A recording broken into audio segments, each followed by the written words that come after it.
Hola, buenas tardes. Bueno, obviamente tenemos que hacer una rápida mención a lo que está pasando en los Estados Unidos, donde las elecciones entre Trump y Biden todavía no se han definido. Esto se terminará aclarando a fines de diciembre, enero, cuando la Corte Suprema diga quién es el ganador.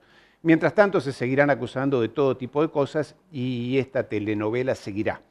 En todo caso, de lo que tenemos que ocuparnos es de lo que está pasando en Perú, donde en los últimos 10 días han habido 3 presidentes. Perú, recordemos, país que apoyó manifiestamente y decididamente a Argentina en el momento de la Guerra de Malvinas, no solamente con declaraciones internacionales, sino enviando equipo militar, enviando aviones de combate y pilotos dispuestos a luchar junto a los nuestros. O sea que siempre un recuerdo hacia ese país, que está realmente pasando un momento terrible. ¿Por qué? Porque la clase política toda, en las discusiones que se están llevando en el Congreso de la Nación de ese país, se acusan de todo, todos contra todos.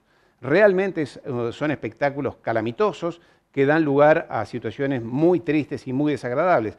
Algo parecido, vamos a ser honestos, es lo que se está viendo en prácticamente todos los otros países de Latinoamérica, donde toda la clase política se ha sometido a una realidad. Y esa realidad se llama Club de la Obra Pública. ¿Qué quiere decir esto?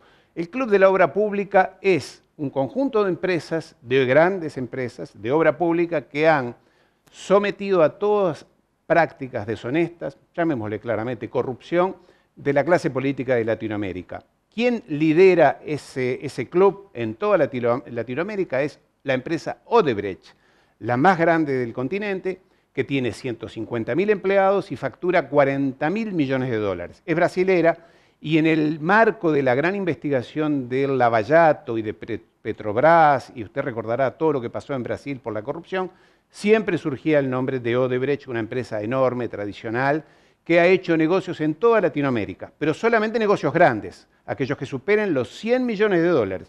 No hace obras pequeñas, hace puentes, hace rutas, hace centrales hidroeléctricas, aeropuertos, puertos, etc. Solamente grandes proyectos. Y para ganar esos proyectos se dedicó a la práctica tradicional de la corrupción. Mucha corrupción, y esto envió a la cárcel incluso a su propio dueño, Marcelo Odebrecht, quien fue condenado a 19 años de cárcel. Y denunciaron todo tipo de corrupción en toda Latinoamérica. Ahora, cuando hablamos de corrupción de la obra pública, es más o menos parecido a lo que pasa en otras partes del mundo. Recuerda España allí en la zona tan bonita de la Costa del Sol, donde un equipo de mafiosos, porque de eso se trataba, entre los cuales estaba la famosa cantante Isabel Pantoja, aquella mítica cantante que vive, obviamente, terminó pasando 2 años presa porque ella y su marido, su amante, eran los líderes de una mafia que también hacía negocios corruptos en el área de la obra pública. Pero también pasó en Israel, pasa en Japón. Imagínese que hasta en los Estados Unidos hay quien dice que hoy en día construir un edificio en la ciudad de Nueva York es imposible si no se arregla con la mafia y con algunos políticos corruptos. En fin, esto es lo que se dice. Téngase en cuenta que aquí no hay ni santos ni pecadores. Realmente no hay ni justos ni pecadores.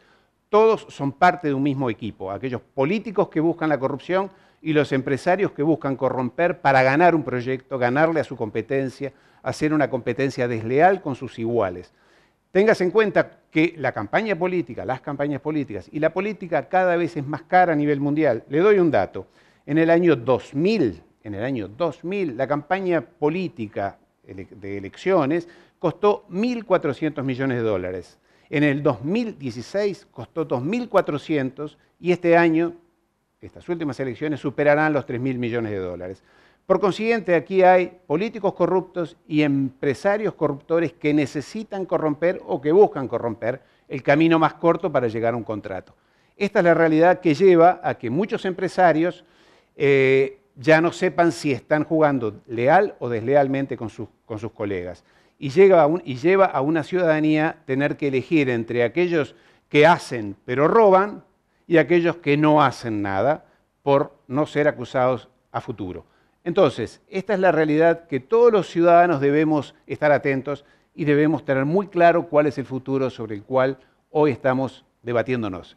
Muchas gracias.